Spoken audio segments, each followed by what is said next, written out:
नमस्ते बच्चों, आज हम देखते हैं हेलो एरिन्स के रासायनिक गुण। हेलो एरिन्स किस तरह से बनता है ये हम पिछली क्लास में अच्छे से देख चुके हैं। अब आप देखिए कि इसके जो रासायनिक गुण होते हैं, हेलो एरिन्स किससे क्रिया करके क्या प्रोडक्ट बनाता है उसके बारे में आज हम जानेंगे। ठीक है, चलिए स्टार्ट करते हैं हम।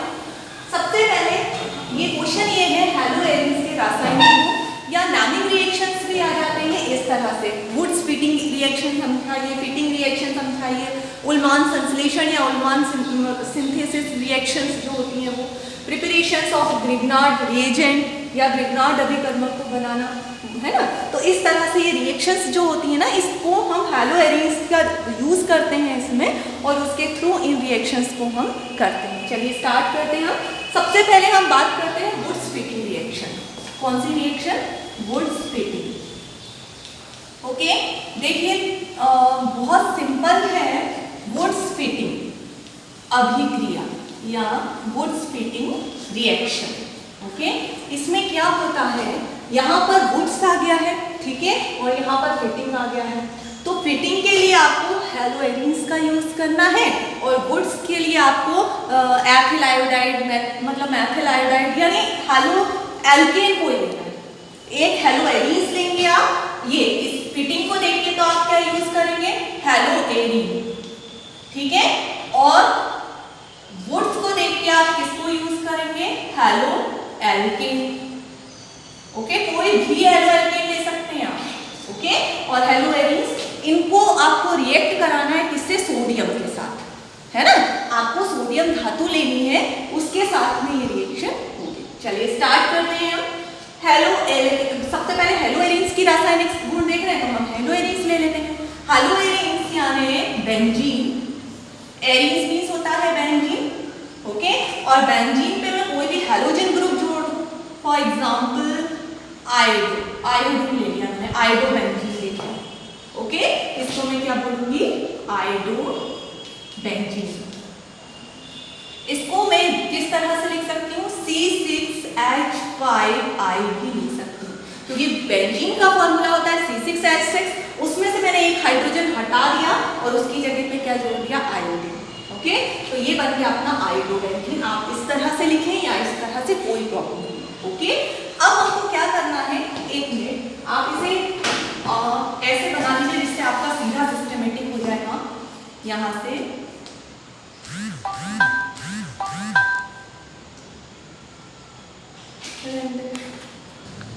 ठीक है बच्चों, इसको मैंने थोड़ा आड़े में लिख लिया। क्यों? क्योंकि फॉर्मूला तो वो सही था, लेकिन रीजन ये है कि इस तरह से आप सीधा सीधा जोड़ेंगे ना तो आपको कोई प्रॉब्लम नहीं आएगी। ठीक है, तो C6H5I, यहाँ पर आप I लिखिएगा।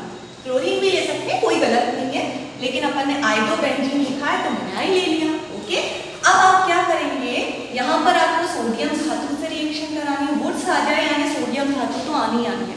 वुड्स रिएक्शन आ जाए, वुड्स फिटिंग रिएक्शन आ जाए या फिटिंग रिएक्शन आ जाए, तीनों रिएक्शन में आप याद रखें कि आपको सोडियम धातु का ही प्रयोग करना है। कौन कौन सी बताई मैंने?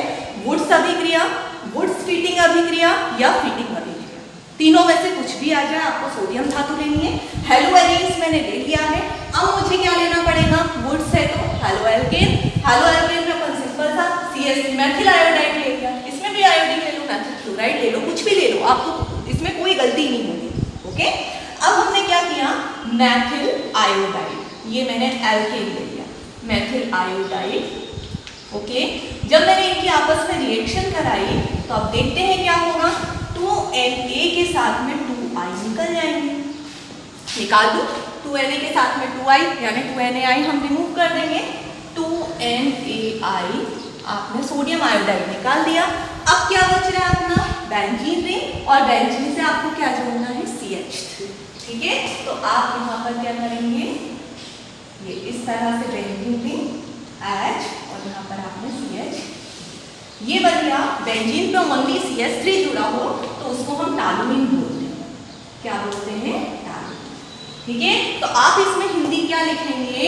Iodo benzene and methyl iodide किससे रिएक्ट कर रहा है? सोडियम धातु से। ठीक है, सोडियम धातु से रिएक्ट करके क्या प्रिपेयर कर रहा है? टालुइन। तो आपकी हिंदी क्या हो जाएगी? आयोडो बेंजीन और मेथिल आयोडाइड सोडियम धातु से, आयोडो बेंजीन और मेथिल आयोडोबेंजीन है, ये मेथिल आयोडाइड है। किससे?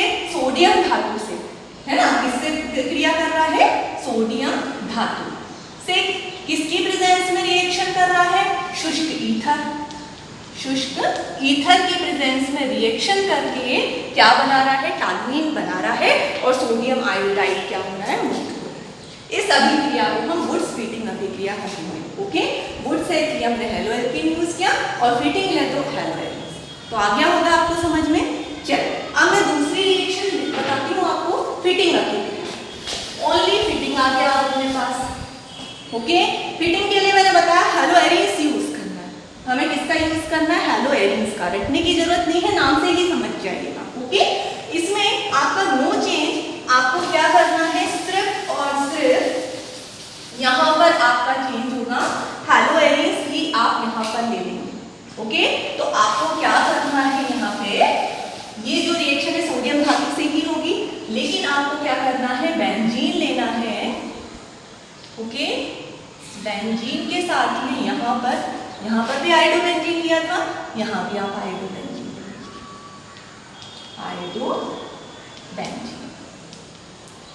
ओके। जब आप इनके आपस में रिएक्शन कराएंगे तो क्या होगा? 2Na के साथ में क्या रिमूव हो जाएगा? 2I। ठीक है, वही चीज निकलती है सोडियम आयोडाइड। तो आप यहाँ पर 2Na लिख लेंगे। एक काम करते हैं, यहाँ लिख लेंगे, यहाँ पर नीचे रिएक्शन कर देते हैं, कोई प्रॉब्लम नहीं है। 2Na के साथ में आप 2I रिमूव कर दीजिए, सोडियम आयोडाइड आपका निकल गया। और फिर आपका क्या बच रहा है? ये वाली बेंजीन और ये वाली बेंजीन।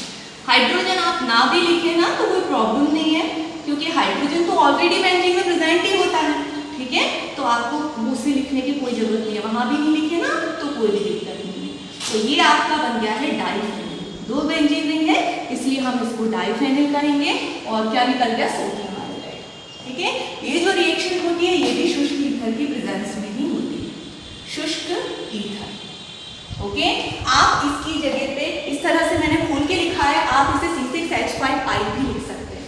और आपको यहाँ पर हाइड्रोजन लगाने की कोई जरूरत नहीं है, क्योंकि ऑलरेडी है प्रेजेंट, लेकिन हमें जब जरूरत होती है तभी हम उसका यूज करते हैं। ओके, तो आपको यहाँ पर क्या लिखना है? आयोडोबेंजीन के 2 मॉलिक्यूल्स जो होते हैं सोडियम धातु से शुष्क ईथर की प्रेजेंस में रिएक्शन करेंगे और डाइफेनिल का निर्माण करेंगे। इस अभिक्रिया को हम फीटिंग अभिक्रिया कहते हैं। कोई प्रॉब्लम नहीं आई होगी आपको, क्योंकि हमने क्या किया? यहाँ पर जो CH3 जोड़ा था ना, CH3 की जगह ये बेंजीन रिंग जुड़ गई, ये और ये दोनों आपस में जुड़ गए। 2Na के साथ में 2I यहाँ पर निकल गया और ये 2 बेंजीन थे वो आपस में जुड़ गए। ओके, तो इसको हमने डाइफेनिल बोला। एक जैसी है रिएक्शन। ठीक है, अब हम आते हैं किस पे? उल्मान संश्लेषण पे। ओके, चलिए उसे भी देख लेते हैं। वो भी ऐसा ही है, रटने की जरूरत नहीं है, एक रिएक्शन याद करो, सारी रिएक्शंस याद हो जाएंगे। अब हम आते हैं किसमें? उल्मान संश्लेषण। चलिए देखिए, हम तीसरी हमारी रिएक्शन है उल्मान संश्लेषण। ओके, तो यहाँ पर आपको ये रिएक्शंस तो समझ में आई गई होंगी, वो याद हो गई तो ये भी हो जाएगी। बस आपका चेंज कहाँ पर आएगा? यहाँ पर कॉपर धातु। सोडियम धातु की जगह आपको कौन सी धातु लेनी है? कॉपर। तो यहाँ पर आप क्या लेंगे? कॉपर धातु। ठीक है, तो आप क्या करेंगे? यहाँ पर कॉपर धातु लेनी है और कॉपर धातु की जब आप इससे रिएक्शन कराएंगे तो हेलो एरिन्स कॉपर धातु से क्रिया करके क्या करेगा? यहाँ 2Na निकल रहा था, अब आप क्या निकाल देंगे? Cu। और कुछ चेंज हुआ क्या? नहीं। अब ये 2 बेंजीन है, ये 2 बेंजीन। बस इसमें आप ये याद रखिएगा 200 डिग्री सेल्सियस पर हमें गर्म करना पड़ता है। कॉपर मीन्स आप जानते हैं क्या होता है? तांबा। ओके, तांबा होता है कॉपर मीन्स। अब हम यहाँ पर आयोडोबेंजीन लिए हैं, तो आयोडोबेंजीन कॉपर धातु से, ठीक है, क्रिया करता है कितने टेम्परेचर पर? 200 डिग्री सेल्सियस टेम्परेचर पर। तो किसका निर्माण करता है? डाइफेनिल का। और क्यूप्रस आयोडाइड जो होता है वो रिमूव हो जाता है। ओके, तो आपको ये रिएक्शन भी समझ में आ गई होगी। वैसी की वैसी है, बस सोडियम की जगह हमने किसका यूज करना है? कॉपर का। ओके, तो ये चीज भी हो गई। थर्ड रिएक्शन भी आपकी कंप्लीट है। ठीक है, अब हम आते हैं ग्रिग्नार्ड अभिकर्मक बनाना। ये थोड़ी सी चीज है। चलिए इनको तो हम मिटा दें, आपको समझ में आ गया। ये देखिए 2 बेंजीन रिंग है, इनको हमने यहाँ पर नोट कर दिया। चलिए लास्ट रिएक्शन अब हम देखते हैं। लास्ट रिएक्शन में अपना क्या हो जाएगा? यहाँ पे ग्रिग्नार्ड अभिकर्मक बनाना। चलिए बनाया अपन। ग्रिग्नार्ड अभिकर्णक बनाए। आप जानते हैं ग्रिग्नार्ड अभिकर्णक क्या होता है? इसे हम कहते हैं ग्रिग्नार्ड अभिकर्णक का सूत्र जो होता है RMGX।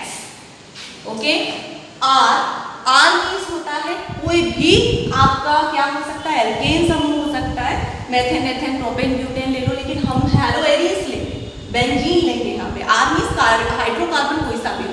ओके, Mg मैग्नीशियम धातु, X मीन्स कोई भी हैलोजन होना चाहिए, halogen fluorine chlorine bromine iodide, है ना। तो ये चीजें हमारी होनी चाहिए। चलिए, ये हमें बनाना है, प्रिपेयर करना, किससे करना है हमें? हैलोएरिन्स से। ओके, तो हैलोएरिन्स का सूत्र क्या होता है? बेंजीन। ऐसे भी बनाइए, सारी रिएक्शन हमने इस तरह से की है, तो इसे भी इस तरह से कीजिए जिससे आपका एक जैसा लगे। ओके, अब हमने क्या किया? ठीक है, हैलोएरिन्स लेंगे हम। हैलोएरिन्स में हम कौन सा ले लो? आयोडीन, आयोडोबेंजीन ही ले लो, एक जैसे ही चलने दो सब जगह। आप क्लोरोबेंजीन ले सकते हो, ऐसा नहीं मैंने आयोडोबेंजीन लिया है तो आप आयोडोबेंजीन ही लो। आप क्लोरोबेंजीन ले लो, ठीक है, ब्रोमोबेंजीन ले लो, आपकी जो इच्छा है वो आप ले सकते हैं, लेकिन होना हैलोजन ही चाहिए, अनदर और कुछ आप नहीं लेंगे। ओके, अब हम इसकी रिएक्शन किससे करा देंगे? Mg, ओके, मैग्नीशियम से, और किसके प्रेजेंस में? शुष्क ईथर। शुष्क ईथर की प्रेजेंस में जब आप इसे रिएक्ट कराएंगे ना, तो क्या होगा? ये और ये, इनके बीच में Mg आकर घुस जाए, बस, और कुछ नहीं करना है ना, सिंपल। आपको क्या करना है? इस बेंजीन और आयोडीन के बीच में आप Mg को घुसा दो। तो यहाँ पर आप क्या करेंगे? यहाँ पर ये बेंजीन बनाया आपने, उसके बाद यहाँ पर आपने Mg लिख दिया, और यहाँ पर आपने क्या लिखा? X की जगह पे अपन क्या लिख देंगे? आयोडीन। ठीक है, इसे मैं इस तरह भी लिख सकती हूँ, C6H5I plus Mg। C6 iodobenzene को मैं इस तरह भी लिख सकती हूँ। अब इसे हम शुष्क ईथर की प्रेजेंस में रिएक्ट कराएं तो क्या हो जाएगा? ये C6H5, तो ऐसा कैसे रहेगा, और फिर Mg बीच में लिखना जरूरी है, याद रखिएगा, पहले Mg लिखेंगे और फिर ये आपका बन गया ग्रिग्नार्ड रिएजेंट। ओके, तो इस तरह से हम प्रिपेयर करते हैं ग्रिग्नार्ड रिएजेंट को। ये R हो गया, ये Mg हो गया, और ये X हो गया। ठीक है, तो आई होप आपको आज की सारी रिएक्शन समझ में आ गए होंगे। अगली रिएक्शन हम अगली क्लास में समझेंगे।